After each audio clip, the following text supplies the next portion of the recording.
नमस्कार दोस्तों, आज मैं बीए सेकेंड ईयर के लिए सेकेंड पेपर हिंदी साहित्य के पाठ्यक्रम से कुछ प्रमुख गद्यांश को लेकर आए हैं, जिसमें से पहला है।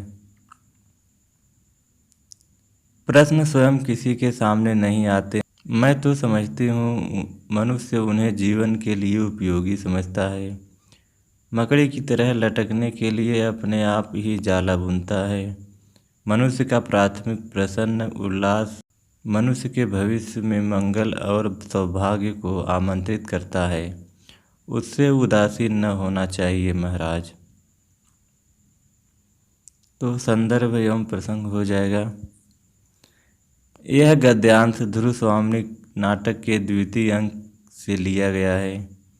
शक सम्राट ने सम्राट रामगुप्त के शिविर को घेरा लिया है। इसके पश्चात उसने खिंगिल को संधि का प्रस्ताव उपस्थिति के लिए भेजा है। संधि की शर्तों में उसने महादेवी ध्रुवस्वामी की मांग की है। तो व्याख्या हो जाएगा। जीवन में कठिन समस्याएं स्वयं उपस्थित नहीं होती। मनुष्य उन्हें इच्छा पूर्ति के लिए आवश्यक और उपयोगी मानकर सहर्ष आमंत्रित करता है। जिस प्रकार मकड़ी अपने स्वार्थ के लिए स्वयं ही जाला बुनकर लटकती रहती है और उसी प्रकार स्वार्थी मनुष्य अपनी अनंत इच्छाओं और वासना की पूर्ति के लिए स्वयं ही समस्याओं का जाल खड़ा कर लेता है। इसके बाद वह शक सम्राट का ध्यान अपनी ओर मोड़ लेना चाहती है। शक सम्राट ने जीवन में सर्वप्रथम उसे ही उल्लसित भाव से प्यार किया था।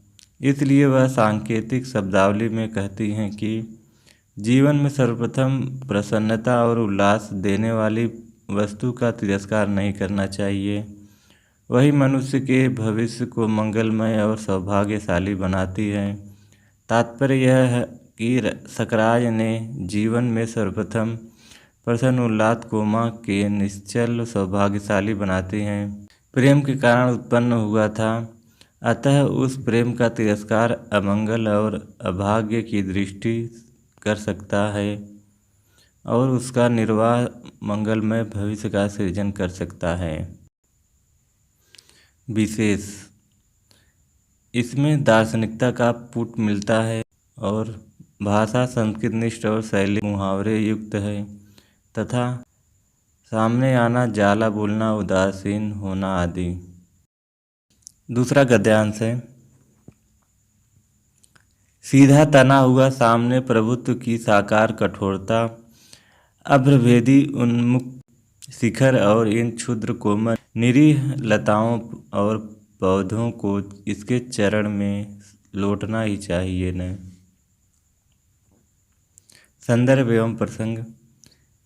हिंदी भाषा के नाटक शिरोमणि जयशंकर प्रसाद के ध्रुवस्वामी नामक नाटक से अवतरित है। अपने स्वगत कथन में इस उद्गारों को व्यक्त करती हुई प्रधान नायिका ध्रुवस्वामी मंच पर प्रवेश करती हैं। उपर्युक्त पंक्तियों में पर्वत प्रदेश के प्राकृतिक सौंदर्य का वर्णन तो है ही साथ ध्रुवस्वामी के नाम में उठने वाली भावनाओं का आलोचक भी है। व्याख्या। इस कथन में ध्रुवस्वामी का अंतः संघर्ष व्यक्त हुआ है।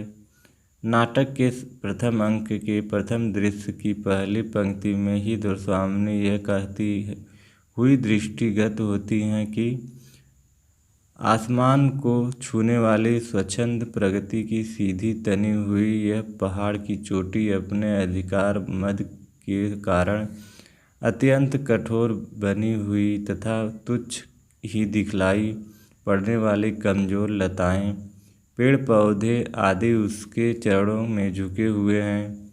उस ऊंची चोटी के कठोर स्वामित्व के सामने वे सब के सब झुकने का बाध्य है। इनके सामने दूसरा कोई विकल्प नहीं है। कहने का तात्पर्य यह है कि जिस प्रकार इन सील रहित कठोर एवं उच्च पर्वतों के समक्ष क्षुद्र कोमल निहिर लताएं तथा पौधे विवश रहती हैं, उसी प्रकार कठोर शक्तिशाली शासक के चरणों में अबला नारी अपनी इच्छा के विरुद्ध झुकने का बाध्य है। विशेष हो जाएगा। इन पंक्तियों में व्यासांतर से नाटक की मूल भावना नारी की विशेषता प्रगति के माध्यम से व्यक्त की गई है। तत्कालीन समाज में पुरुष और नारी की असंतुलित स्थिति का इस कथन द्वारा मार्मिक चित्र उपस्थित किया गया है। अगला पद्यांश है। प्रेम का नाम न तो वह एक पीड़ा थी जो छूट गई, उसकी कसक भी धीरे धीरे दूर हो जाएगी। राजा मैं तुम्हें प्यार नहीं करती, मैं तो दर्द से दीप्त तुम्हारी महत्वमयी पुरुष मूर्ति की पुजारिन हूँ थी, जिसमें पृथ्वी पर अपने पैरों से खड़े रहने की दृढ़ता थी। इस स्वार्थ मलिन कलुष भरी मूर्ति से मेरा परिचय नहीं। अपने तेज ही अग्नि में जो सब कुछ भस्म कर सकता हो, उस दृढ़ता का आकाश से नक्षत्र कुछ बना बिगाड़ नहीं सकते। संदर्भ। प्रस्तुत पंक्तियाँ जयशंकर प्रसाद द्वारा रचित दुर्स्वामी नाटक से उद्धृत है। प्रसंग है। आचार्य मिहिरदेव सकराज को बहुत कुछ समझाते हैं, किंतु वह उनका भी तिरस्कार करता है। अपमानित होकर वे कोमा भी साथ लेकर सकराज की राज्य सीमा से बाहर जाने को प्रस्तुत होते हैं। इसी समय नील लोहित रंग का धूमकेतु सकराज के दुर्ग की ओर भयानक संकेत करता है। सकराज अमंगल की आशंका से भयभीत हो जाता है। व्याख्या है। कोमा सकराज से कहती है कि तुम अब प्रेम का नाम न लो, अर्थात मैंने उस प्रेम को भुला दिया है जो दुखदाई थी। वह उसे और स्पष्ट करते हुए कहती हैं कि सकराज, जिस समय मैंने अपना हृदय तुम्हारे चरणों में अर्पित किया था, तुम्हारे व्यक्तित्व की पूजा की थी, उस समय तुम दर्प से दीप्त थे, तुम में आत्मगौरव की भावना थी, तुम में पौरुष था, तुम्हारा व्यक्तित्व महिमामय था, तुम्हें अपनी शक्ति पर विश्वास और तुम स्वयं अपनी सत्ता की रक्षा में समर्थ थे।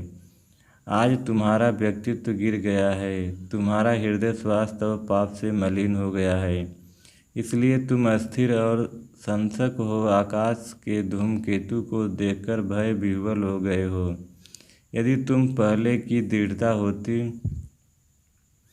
यदि तुम्हारा अग्नि सदृश तेज अक्षुण होता, तो उसमें सारी आशंकाएं भस्म हो जाती और आकाश का यह नक्षत्र तुम्हारा कुछ भी अमंगल न कर पाता।